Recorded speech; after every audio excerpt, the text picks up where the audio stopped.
Welcome to the Training Project podcast, where fitness, health, and the training industry collide. Each week, my goal is to bring you guys real conversation, expert insights, and practical takeaways to help you grow as a coach, a trainer, or just an athlete.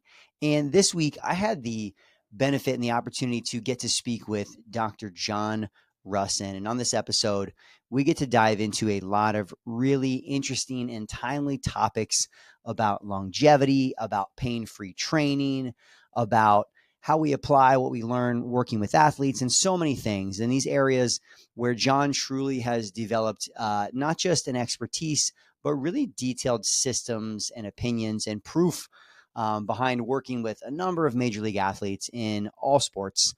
He was named the top 50 health and fitness experts by Men's Health magazine. And he is the creator and the founder of the PPSC, which is one of the fastest growing certifications in the fitness industry from at any point in time, as far as my knowledge goes. And I can speak to it because I've gone through his courses. And so it was a lot of fun to get to sit down with John and talk about not only his experience, but also some of the principles that go into training athletes and how those carry over into training the aging body, and talk a little bit more about some of the things that he's working on right now, like his upcoming book. So I know you guys are going to enjoy this. Let's jump in.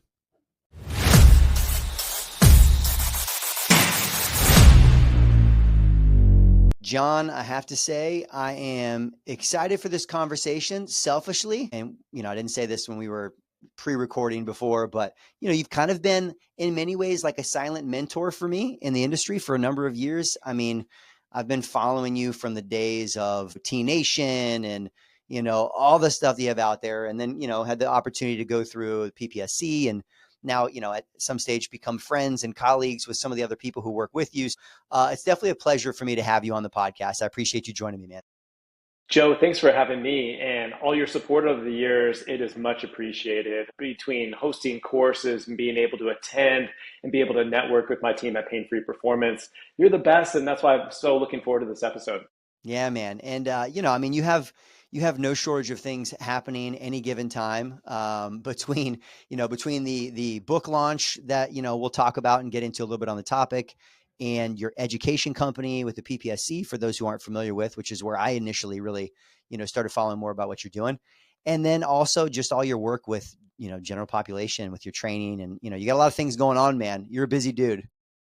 Yeah, it's been that way for almost a decade now, but there's no other way. I feel like with the fitness industry, the way that it is today, there are so many different opportunities out there between education, between coaching, mentorship, developing different solutions for different populations. I like to think of myself as the ultimate generalist, but it keeps me fresh. It keeps me not young, but stressed and old, but it's always an exciting day over at our business.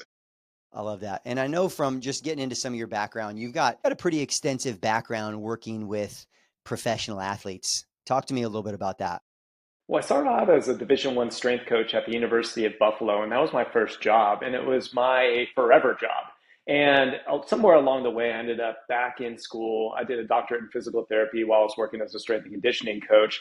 And then after that, I decided, I don't think I want to ever do this physical therapy thing full time. I'm definitely not moving into the medical system. And I think my parents were really disappointed in me, and my professors were definitely disappointed in me. But I ended up taking a job, my first job out of graduate school out in Southern California, working with high-end professional athletes and also just general fitness population out there as a personal trainer and strength coach. And I think 19 years later, never looked back, and still keep that performance mindset in the programming and the client management of a wide diversity of different populations and sects that I'm dealing with today.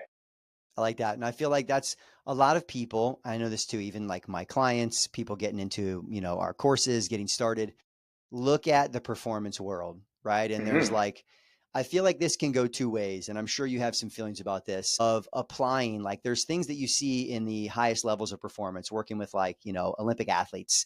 And then there's general population. So I'd love to hear your take kind of on let's call it what is good that can come from the performance side that maybe general population can or should apply? And then where should there be a big divide just in how you're approaching things? I had this aha moment a couple years into personal training and strength coaching, these different populations out in Southern California. And at the time, I was working with this quarterback. He was an ex NFL MVP, he's won Super Bowls, but I was also working with his wife. And then I was working with his mother in law all at the same time. So I was like, wow, this is really interesting. You know, you have one of the best athletes in the world. You have his wife, who was an awesome athlete, but she was focused on being a great mom to their kids. And then you had their 70-year-old mother-in-law that was just looking at health and longevity and trying to live out her years as best as she possibly could. And I was looking at the programming and just the sort of schedule that I was running for all three of these different people inside the same family. And the principles remained the same. Obviously, the programming was different, the exercise selection was diverse, but the principles behind what we were doing were focused on making sure that they were healthy, making sure that they were not injured, and making sure that they were not running into any issues that would leave them with fatigue, pain, or burnout. And when you bring it back, it's like that's what everyone wanted to go after in the first place. But I think we have a misunderstanding of what high performance strength and conditioning actually is via Instagram and social media inundation on a daily basis. And we have a large misunderstanding what it looks like to put together a health and longevity program for somebody who's in their 40s, 50s, 60s, and beyond. I think the correlation between these two things is actually more similar than it is different. And that's what we've built the entire pain-free performance training system on, those principles. And for, I feel like especially, the maybe the general population, the non-trainers that are listening to the podcast, do you mind talking to like what are some of those principles that carry over between those so that they have a better idea of what we're talking about? Well, I think one of the biggest ones is having a health first fitness approach. This seems cliche, like a yeah, no shit, but this is the polar opposite of what most people are doing. They're doing aesthetics first, they're doing performance first, they're doing ego first, and they're putting their health last. But in my experience, throughout all the different populations that I work with, it's those people that feel the best on a daily basis that are able to stay consistent. They're able to work hard enough and they're able to be motivated enough intrinsically to be able to actually reach the result that they're after and then blow that thing out of the water, reaching their next pinnacle. And it all starts with our health. And I think that so many times it's unsexy to say, hey, we need to be healthy. Hey, we need to be orthopedically and systemically healthy before we can really worry about anything else. Because everyone wants everything other than health. But when it gets lost, nothing else matters when you don't have it. So this becomes the number one tenet of being able to be healthy first, and then that being the impetus to being able to gain in many different directions in terms of goal sets. Yeah. And I think I'm here in South Florida. We have a lot of pro athletes come down here and train in the off season. And there's some great trainers down here without a doubt. But I think that there seems to be sometimes a misconception, when you've got someone like Patrick Mahomes or someone like at the top of their game, I feel like there's an element of how much is your training really going to enhance their performance versus just like keep them healthy and like let Patrick Mahomes be Patrick Mahomes. Some of the best advice that I ever got early on in my career from one of my first mentors was, he asked me, John, what's the goal of this offseason for these NFL guys? We're managing in their offseason training program. What's the goal? And I'm like, new, green. I'm just excited to be there. It's like, let's work on vertical. Let's get their 40 times down. Let's make sure their 3-cone test drill is awesome going back into training camp. And he's like, no. These are the three keys. Three keys. Make sure that they don't get hurt, number one. Make sure that they don't get fat, number two. Make sure that they don't get arrested, number three. And it's really important that we focus on number three because we won't get any more referrals from the teams and the agents if we let that slide. And I was like, wow, I think I can do that with my background. I'm a good people person. I can make sure that they stay on track with their nutrition and, of course, their training. This sounds like a fun endeavor. And it did become a fun endeavor because when you're looking at just unlocking the natural abilities that these high performers have, it comes down to being happy, being healthy, being able to keep your body composition and be fit from a fitness perspective, and just keep your head on straight. If you can do that, the off season is going to be great. If you fail at any one of those three endeavors, it's going to be a tough time when you go back to your team. Yeah. So tell me this then too. What is it for you, especially I'd say like you personally? It seems from what I can gather from since I've been following you and known you and then, researching that it seems like there's kind of been this shift for you from obviously like high performance is an element in all of it, but now it seems like you're very much focused on, longevity, this concept of being unbreakable. I mean, what is it that's pushed you in that direction over time? I'm a big believer that the industry or the world in general, you don't pick where you're going to have success or where you're going to make your mark. Opportunities present themselves and a path will carve itself out. And I think the smart people walk down that path and they're able to get the most out of it to make that large impact. Coming from high performance athletics, it was my entire life. I grew up as a Division I athlete, three-sport star in high school. I played at the highest of levels, and then I coached at the highest of levels. And I think that once you do that, you can take a step back and go, hey, what actually matters in this world? What actually matters vocationally for me as a coach? And how do I lay my head down on the pillow at night and feel great about what I did and the impact that I made for my clients, my community, and everyone that's involved with the things that I'm doing? And it was a natural transition that happened organically. And it happened actually at the same time that I was going out and doing a lot of seminars and one-day courses and presentations, because the pain-free performance training system has been run for more than a decade at this time. And it got its start in high performance athletics. The first days, 2017, 2018, before it was even a certification, I would say 75% of the room in these courses was Division I and professional strength coaches there. And I was like, man, this is really cool. But they were focused on how to keep their athletes healthy. And then transitioning, we got contacted from some of the big gym chains in the entire world, the Equinoxes and the Lifetimes of the world. And they contracted with me before the course was a certification. And they said, hey, we want to bring in these pain-free training principles. Will you run courses for us? And I'm like, absolutely. But I just want to let you guys know, like, I come from a performance background and we're working on injury prevention tenets for strength and conditioning. And they're like, we know, but we are running into the same problems in our health clubs as everyone else is on the field and court. And that was like, whoa, okay, well, the same systems can absolutely be adopted into the general fitness population. And I think fast forward at 5 or 6 years of running almost 1,000 in-person 2-day certification courses with pain-free performance, you learn who your market is very quickly at that amount of volume. And our market at that amount of volume was, how do we service the 40 plus year old as good as possible? And how do we make sure that the 40 plus year old is the same level of health and performance at 50, 60, and 70 as they are at their 40th birthday?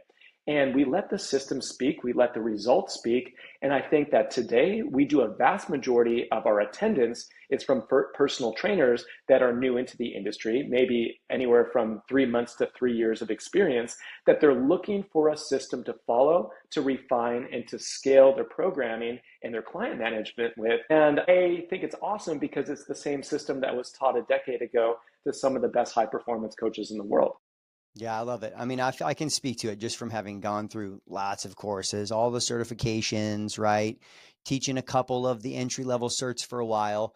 And I felt like, especially whenever I came to you guys had, I think it was like, man, it might have been just post COVID and you guys had the virtual one in Orlando, right? And Yeah, I'm like one of like 6 random people who are there in person, I remember that. hanging out behind the camera, but it was great. I'd see it behind the scenes, but I feel like that was still your guys' course and like what you guys have built, probably one of the first ones that, like to your point, like just kind of put it into a system that people could follow. And even as simple as like the movement patterns and movement categories. I've been hearing people talk about the 7 primal movements for forever, but never really put it into like how do you use it? And like, how does that become the structure of what you do? So after going to, I'm like, I'm not at all surprised how much you guys have grown and coaches because I work with so many new trainers. And then think about even the average person who, like to your point, they come in, maybe they're training muscles, it's aesthetics. That's all they really know of just having a system. So that being said, talk to me about like the movement patterns or the categories, because I think that still, even though now it seems like such a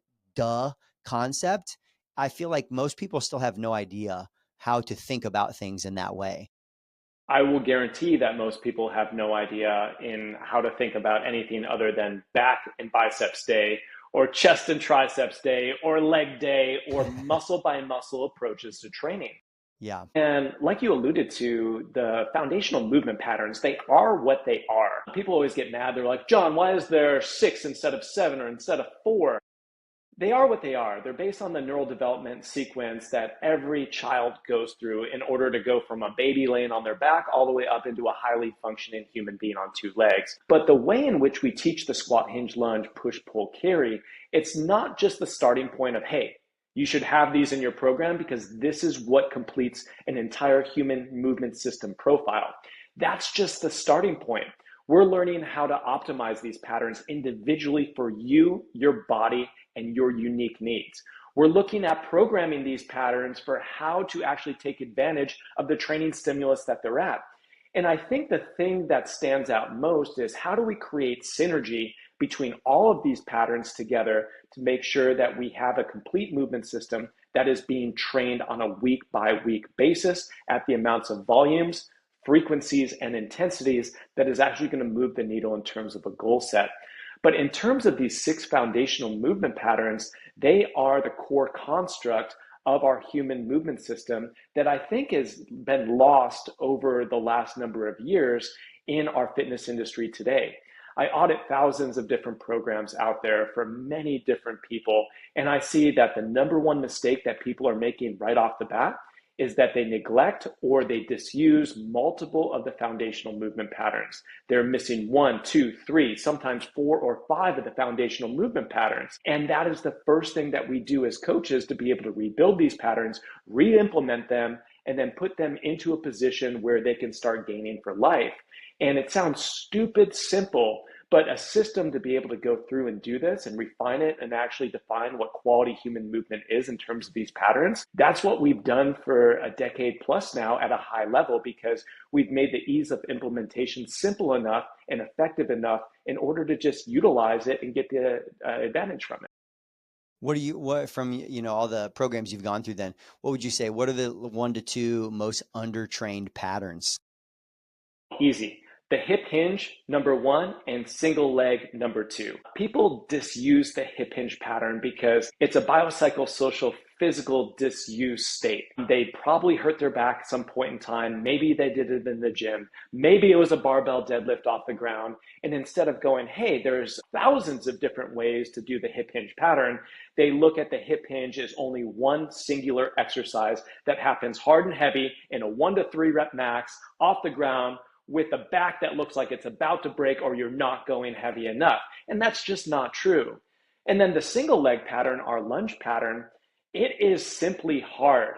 It is humbling. It is something that is going to punish you no matter how strong you are, how big you are, how fit you are. If you do a set of 12 Bulgarian split squats at a proper amount of load, it is going to leave you shaking. It is going to leave you with sore glutes and quads simultaneously, and it's going to skyrocket the heart rate because of the balance component. So those 2 things, hinging and single leg, they are hugely misused, and they are disused mostly for, I would say, 50% of the programs that I see. Yeah, people don't love getting after like lunges and split squats and step ups. It's not fun. You have to be like a little bit psycho, but I can see that. Dave Tate said it best. I was working with him a number of years ago, and he said, John, this sucks. I had him doing just like base split squats. And he said, this is twice as hard with half of the amount of weight, and it sucks every time. I'm like, Dave, this is why you're awesome, because you say things in one sentence that I just wrote 500 pages on in a book. Yeah, love that. Well, so let's take. I want to take that. You talked about the movement categories, the movement patterns, which I know again from the PPSC and then obviously the other courses you guys have. And I have no doubt like it plays a role in the book that you have coming out that's based off the concepts. And then also I know too, because I've been in and on some of your programs as like a client doing some of the training and see it come through. What does it mean to be unbreakable? Right? That's the title of your, I feel like that's kind of part of your brand right now. What does it mean to be unbreakable? Yeah, it's the subtitle of the book. So, Build an Unbreakable Body. An unbreakable body is something that's strong, it's resilient, it's pain free, and it is allowed to do, and it has the capacity to do any challenge that we're after. Unbreakable is more than just something physical too. It's a mindset behind the way that we go in and we take accountability for our own body and its function. And we do that via smart and intelligent training models. But Unbreakable is the goal for myself. It's the goal for you. It's the goal for every client out there. We want to be mentally, physically, and emotionally unbreakable. We want to train hard. We want to train smart, and we want to be able to build something that lasts in terms of our health and longevity. One thing that I think people discount is the short-term mindset of what they're going after in the gym. They go after aesthetics or they go after a 315 bench press. But in all actuality, once you get through to some of those more superficial metrics, you ask yourself, is training making my life better? Is it making the lives of everyone that I love around me better? And do I have the ability to utilize this tool, which is training, for the rest of my life to yield these benefits? And almost no one is going to say, yes, I'm doing everything properly. And that's the goal with Unbreakable, is to be able to go in and basically have a hybridized program that allows us to be as well-rounded as possible, so we don't end up on the recreational basketball court tearing an Achilles. We don't go and sprint at our son's youth football game and tear your hamstring. We don't go in and try to ego lift at the gym and pop a bicep or a pec while we're bench pressing. We're able to do things, a little bit of everything: power, strength, muscle mass and hypertrophy, cardio and conditioning, athleticism, mobility, all this stuff blended into one thing. So essentially we can live on, be unbreakable, and do it forever. That's what Unbreakable really means to me. It's a mindset, but it's also an action plan. Well, and at least from my experience too with clients and people in the gym, it's tough. Like you have you know, the body that you have when you're 20, and then there's like a different body when you're 30, and then there's like a different body again when you're 40. So what do you feel like, what are some of the, either the mistakes that people make as they age, and maybe they have trained, right? Like I've been lifting weights and working out since I was 13, but I've had to evolve things over time. So what do you feel like are the biggest misconceptions, or maybe the biggest errors for those as they get into their fees and the aging body? What are some of the challenges that they need to overcome? I hear this one all the time. It's a 40-something-year-old guy, out of shape, probably 10% body fat above where he wants to be. Strength numbers are down. Mobility is horrible, and he feels like shit on a daily basis. And he goes, you know what? When was I in the best shape of my life? You know, when I was 19 years old, sophomore year of college, I was fucking hoisting that weight. I was squatting and benching my PRs. I need to go back to that program because that is when I was at my best. Only problem was you have 30 more years of mileage on your system, and you have been deactivated across the board with real life. I think that mismatching where you want to be with the action plan to actually get there is the thing that people struggle with the most. They look at what's familiar with what's going to be optimal, and those things are rarely the same thing. I think as we evolve, though, we should never think like, hey, I can't be in a better shape than I was in my 20s. Unless you're going to the Olympics in your 20s, unless you just won a bodybuilding contest nationally in your 20s, you have a lot of work that is still ahead of you in order for you to gain a more optimal self in terms of your physique and also your function. This idea that just because you're some age, you need to train a certain way is bullshit. You need to be able to go in and be able to redefine what you're doing, but you need to be doing things differently and not just going back to what worked in the past. Because if it worked in the past the same way as it works today, you most likely wouldn't be on calls or in courses with me. Yeah. And I think that's a lot of people. And I know for me, I can think about as a new trainer, I was kind of scared to like hurt my older clients. Even now, like I was scared to hurt like 50 and 60-year-old clients. And obviously, you know, these days I have 60-year-old clients that are beasts, right? Yeah. And a lot of people they either maybe they baby themselves, which is part of it, or they baby the clients that they're working with. So from you know, from your standpoint, how do you go about balance, kind of like ambitiously pushing yourself or your clients while also managing like the injury risk potential? Injury risk potential is an interesting conversation starter because when you look at the best body of evidence, there's two things that are quote unquote the most injurious out there. One, load. So the higher load on any movement pattern, on any exercise, the science will point to, hey, that's going to be more risky. The second one is speed. The faster you move, the more likely you are to get hurt. But we know as coaches, we're like, man, well, load and speed, those are the two primary considerations when it comes to actually making gains in terms of muscle strength and athleticism. So you have to always be on this balancing act.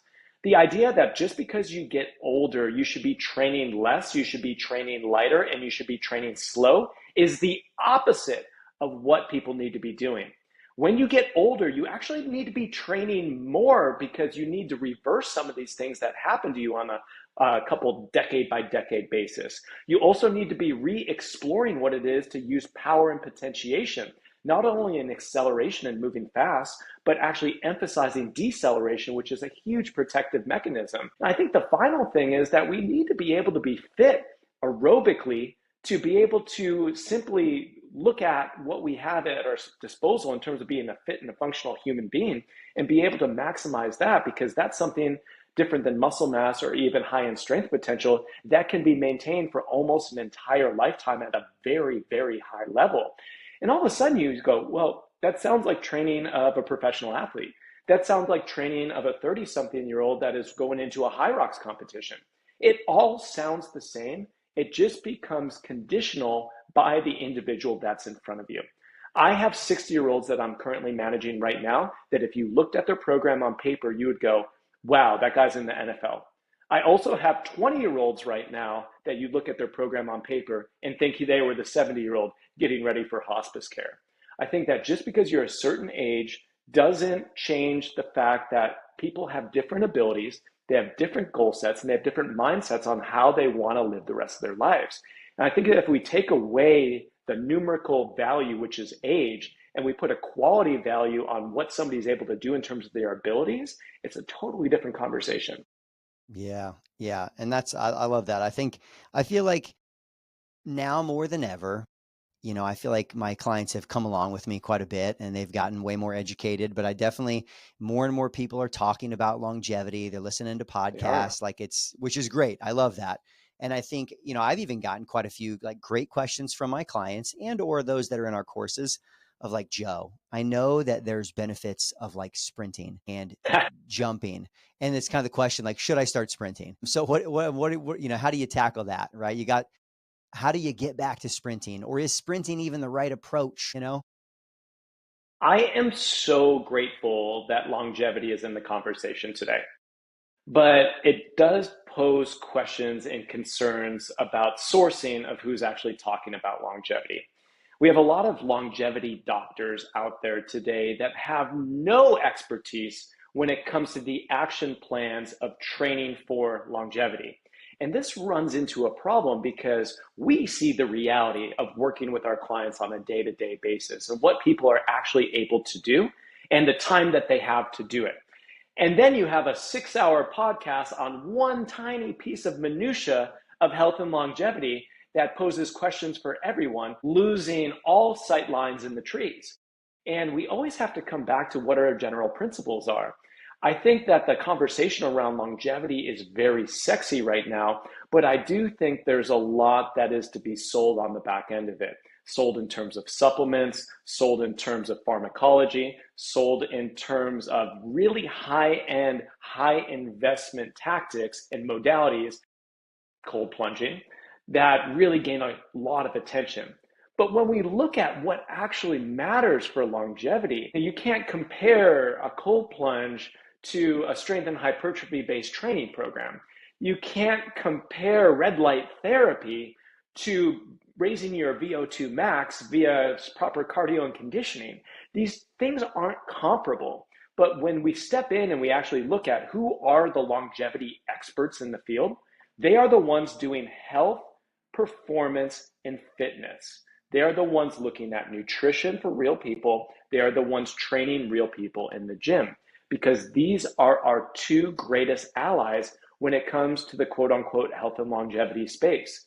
It is your training, it is your nutrition, and your ability to scale those over the course of your lifespan. And I think that's a really unpopular opinion because I get inundated from my own clients. Should I take this? Should I take this? There's a $7,000 cold plunge on the market right now in my town. Should I buy that? Will that make the difference? No bullshit. I had a client 2 years ago who only had 45 minutes per day to invest in our program together. And before working with me, he still had that 45 minutes per day. He was choosing to spend 5 minutes in a cold plunge and 40 minutes in a sauna instead of fucking exercising. Guess where he learned that? The podcast and the magazine articles and everyone talking about anything else other than what works. So we just need to be careful that we know the big hitters are the things that we luckily do for a living, and we have been in front of this longevity trend far before it became a trend. Yeah, I think sometimes I think, based on the experience level of the coaches, the trainers, there's a fear of having that conversation of like just telling clients that like, again, that is it going to be detrimental? No, but you're not fucking walking, every other day. So let's do that first. Let's not avoid the work that's out there to be done. It's an interesting one, even with walking, bringing that up. Walking's great. I think walking's awesome. And I think everyone should get 8, if not 10,000 steps per day as a bare minimum. But it's not necessarily exercise. It's not a trainable heart rate zone. It's not adaptable. It's not necessarily going to push forward those vital health metrics that lead to longevity. But when you state that, it's like, oh, at least somebody's doing something. At least they're doing something is the worst excuse of all time. Because I'm in the business of creating results and creating lifestyle transitions and transformations for my clients. And I know that if they have 30 minutes a day to walk their dog, I'm strapping a backpack or a vest on them to get them into 120 beats per minute heart rate zone so we can actually get gains. Because the time is usually the limiting factor for almost everybody out there. No matter who you are, time is going to be the limiter.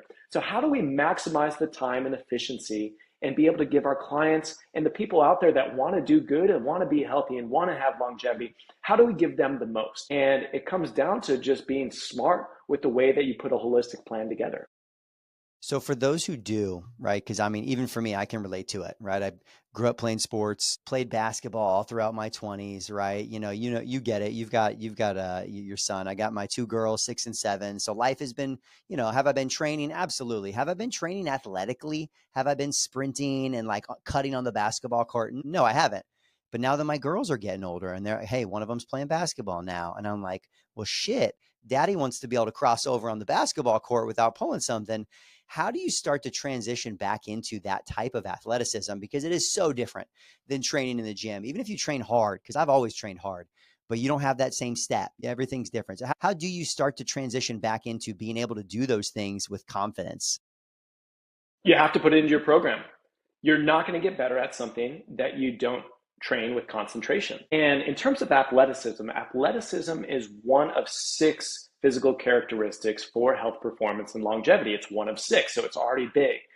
But rarely do we see anyone training anything looking athletic. Like it is to the point where I'll post something on Instagram of me moving like an athlete and they'll be like, how does this build muscle? And I get that question every single time. What muscles does this train? You're missing and it's funny, and I'll get everyone sending it to me like, hey, we need to do better on education. But the idea is that we have opportunity points for athleticism specifically in a well-rounded program. The first place for athleticism to shine bright is neural potentiation. Neural potentiation is essentially doing fast, explosive movements, and that's fast enough and explosive enough, better than where you were before, in order to potentiate your strength output. And this is something that we put in before big lifts of the day. We put it directly after a 6-phase dynamic warm-up, and it is a 5 to 7 minute exploration of global movement. Global movement is the best display of athleticism. That means that your upper body, your lower body is working together in tandem, and we're usually using rotational planes and lateralized planes. Very rarely are we in bilateral stances at the lower body. Very rarely are we displaying power at the upper body in bilateral pusher pulls. This is all going to be unilateral emphasis, rotational emphasis, lateralized emphasis with the attempt to move fast. Boom, put it in and move like an athlete because you will feel better. The second place you can put it is cardio conditioning emphasized finishers. We can start to move at a high rate of force, and we can do that for extended periods, anywhere from 2 to 10 minutes. How we break that up could be individual to the person or to the program. But we can start to move like an athlete utilizing different tools in these conditioning phases. Whether we're using kettlebells, we love kettlebells, functional kettlebell training, the leader in kettlebell education out there.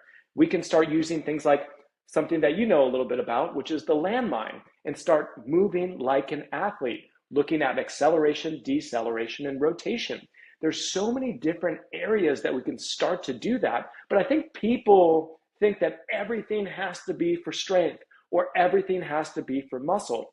Everything has to be the same sets and reps, and it has to be balls out intensity to get muscle and strength gains.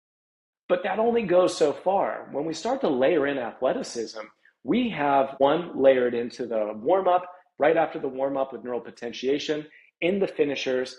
And then a lot of my programs, especially if you're training 3+ times per week, will feature more functional conditioning and functional strength circuits, which is purely based on athleticism. We'll put 4 or 5 athletic power movements together, and we will circuit them in a heart rate zone that makes sense for our cardio and our conditioning. But I would say that athleticism for my health and longevity clients makes up probably 20 to 25% of the overall workload and the overall time duration of their entire training program per week. Yeah. And most people, like you said, you get in lucky if there's any type of warm up. And even if there is a warm up, right, there's not really, the idea of like, well, what am I going to throw some like med ball tosses in for? What's that going to do for me? But as I look at it now too, it's like one of those, you learn things over time for yourself, for clients. I wish I was continuing to do more of it years and years ago, and just maintaining. Because honestly, I think the other thing, even for the exercise enthusiast who's listening, right, we all get obsessed with training. You only learn your lessons by going too far and doing too much volume and too much dumb shit. And I feel like now actually the athletic piece in my program prevents me from doing too much trash volume on other things. Definitely. It's a restrictor plate. It's a restrictor plate because when you have time again as your limiting factor, you can only distribute so much of that time into different characteristics that need to be trained if you want to be well-rounded. This came full circle on me like 2 years ago. So I've always trained with a little bit of an athletic emphasis. We've always had a functional training style, even though it's kind of like functional meathead. But when I started coaching my son's sports, that was a humbling moment because I look like I'm in shape. I move really well. And all of a sudden I'm coaching like boys basketball. I'm running up and down the court and I'm like, I'm not necessarily prepared for this. And that was last year. This year, hey, I'm coaching travel baseball. I played at a high level. I could throw 90. I can do all this stuff. I get out there and I throw 300 pitches of batting practice in one night. And I'm like, what I was doing is not preparing me for this. So those humbling moments go, well, where's the opportunity point? Because I'm not training any more than 60 minutes per day. Where do I take from? Where do I give to? And how do I actually prepare myself for not tearing my rotator cuff this summer? Like, that's the questions that real life people have. Like, you're not going to throw batting practice to your team because your arm hurts? Like, no. At 40, like, you don't care. It's about the kids. So how do you start preparing your body to be able to best serve the activities that may be off the wall? And that's real life. That's real life. That's not anything that you're going to see on Instagram or from an influencer or from a muscular hypertrophy optimization plan. It's, hey, this is the real life plan. This is how we're strong and resilient, and hopefully we're unbreakable at the end of the season. Yeah, but I think that maybe that's the journey that people go on their own when they're training, but definitely for me with clients, if someone's working with a trainer, I'm not to say that, not going to make any gains long-term, right? I think there's opportunity for gaining muscle at all ages. A lot of people make maybe some initial like great progress inside their first 2 to 3 years. And then, maybe get to a place where obviously training is no longer easy, but like in my opinion, almost everyone's training comes to longevity at some stage, right? Where it's like, we've gotten some of the biggest gains we're going to get. And now there's like there's a little bit of a push, but there's a maintenance and thinking about some other variables. It will get there eventually. I was literally just having this conversation with a client an hour ago, and we want to get ahead of it happening to us. We want to choose health and longevity. We don't want to be forced into health and longevity. The one of two scenarios is that something happens, it's a close call, and you're like, you know what? Things need to change because I'm sick of Frankensteining these programs together. I'm sick of being a meathead in the gym. I need to move forward in a different way because I enjoy training and I want to train for life. That's the positive one. The negative one is somebody has a catastrophic injury. They have burnout. This individual that I was just talking to, he ran himself into the ground. He lost 30 pounds, got down to 5% body fat, was trying to push the big barbell lifts. True overtraining. That's not a myth. Like, I see it. True overtraining symptoms. And hey, how do we rebuild back? Because I'm a 45-year-old executive and I have a business to run, and I have 3 kids at home that play travel sports, and I want to be there for them. So you don't want to be at rock bottom when you choose longevity. You want to be probably a little bit above that, and hopefully a lot above that. But I think it does choose us eventually. But the earlier on that we can make mature decisions about how we prepare our bodies and how we treat our training plan like an actual prescription for health, the better off you're going to be long term. Yeah. Well, and I guess in that, and trying to make some of the concepts even, I don't know, I guess more tactical for someone who's listening is like, all right, like I get it. I've run into some injuries. I like this concept of kind of transitioning like my approach towards training, like more longevity. What other like, let's call it overarching principles or things that should they be thinking about with their program? Because what I've taken from what you talked about is obviously, I already know, you guys have a big focus on, 6-phase dynamic warm up, integrating in some, some athletics, some explosive, some other types of movements in different directions. What else have we not talked about that when we talk about longevity training needs to be a part of the conversation? Very simply, if you can just block different goals and different timestamps of every workout that you do, this is the simplest way to be able to naturally transition into smarter training. The first block of 10 minutes per workout should be more of a prehab and rehab focus. This is known as our warm up. The next 10 minutes in a session should have power and athleticism being trained. Means most likely body weight movement or super light load and being able to move again like an athlete.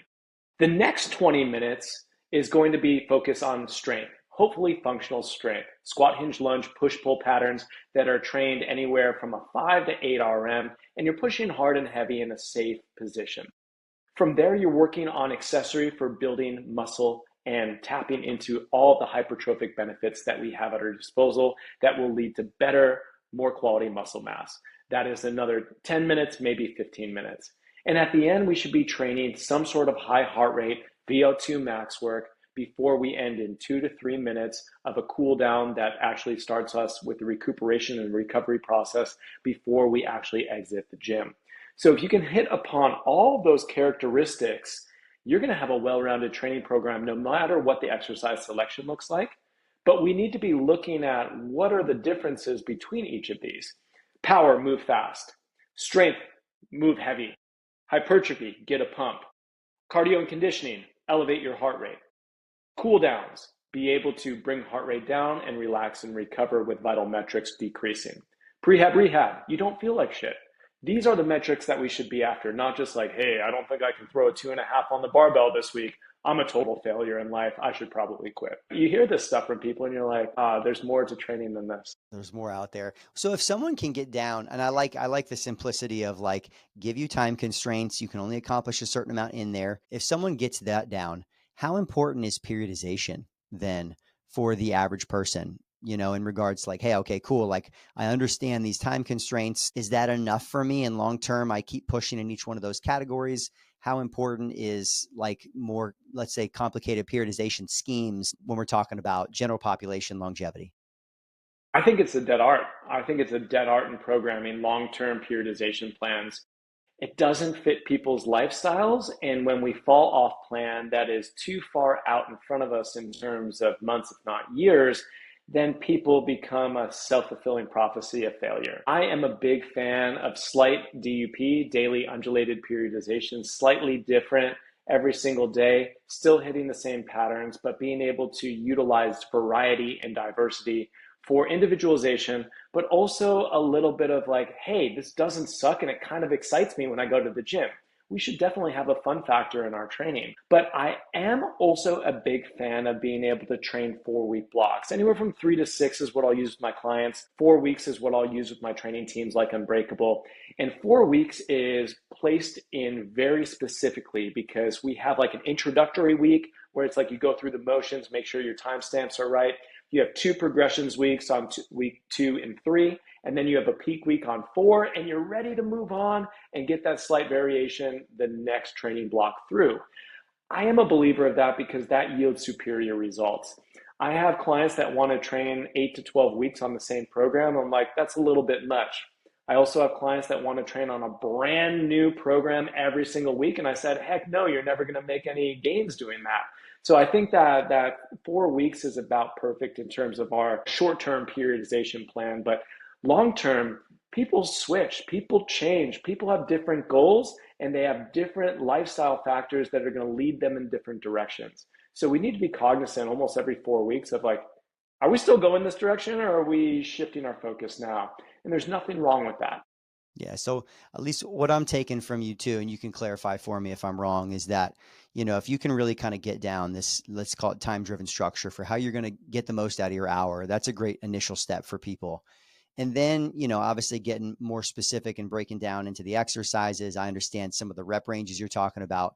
So for the average person, if they get a decent plan down like that, they can just kind of like work and push that plan for 3 to 6 weeks. And then the shifts that come after that, maybe it's slight exercise variation, maybe slight variation in where we are within the rep range. Does that sound about right? Yeah, if people can just use the timestamp for their workouts, it's going to be awesome. If they can then cycle in multiple different days that are coordinated together, even better. If they can then do that for 4 weeks, they're at an elite level. And if you can do that for 4 weeks, then you can start to cycle a pseudo periodization plan. I tend to like to do this with my training teams where we'll have a block of training anywhere from 4, maybe up to 12 weeks that will be one central characteristic that's emphasized while all the other characteristics are maintained. I really like to go 3 in a row.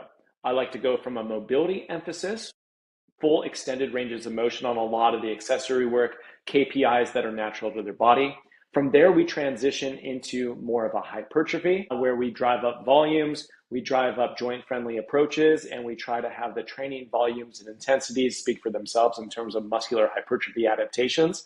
And then from there, we move into more of a performance, which would be strength sometimes, strength mixed with athleticism, and they feel like they're actually performing. And this is where they hit a lot of those pain-free PRs. So just to reiterate that, it's like a block of training focused on more mobility, not just like stretching. That's not what I'm talking about. More mobility focused exercise selection, full range of motion plus. Yeah. Then moving into muscle building, and then moving into performance, and then cycling back around to rebuilding back through mobility. I love that. And for those that are listening too, how much of some of this stuff can they learn inside of, essentially either like the book that you have coming out and, or obviously with what you guys do for the PPSC? Cause I just know like this programming piece, obviously so many people are confused on it. It is the hottest topic that we talk about with new trainers, and it's where they really want to learn more. So where can they learn more on some of this stuff with you? Any of the mediums are going to deliver in terms of programming. A Pain-Free Performance book is going to be a 600-page Rolodex of all things human movement performance programming. There's a 150-page chapter with 12 programs that you can run. It's pretty awesome. But if you're a fitness professional and you want to deep dive in and actually get your hands dirty on this Pain-Free Performance Specialist certification or our Lifelong Performance Programming certification, those two will get you in the trenches, training, coaching, and learning our programming strategies so you can scale it for your clients. That's great. Yeah. And I'm definitely going to include links for some of those things inside the show notes. So if you guys are listening and you're interested in finding more there, I think that'll be great.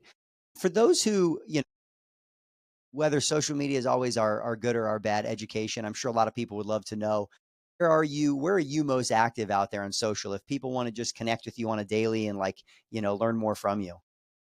Instagram at Dr. John Rusin, DrJohnRusin. And then over on Facebook as well, Dr. John Rusin is the business page, active on both of those.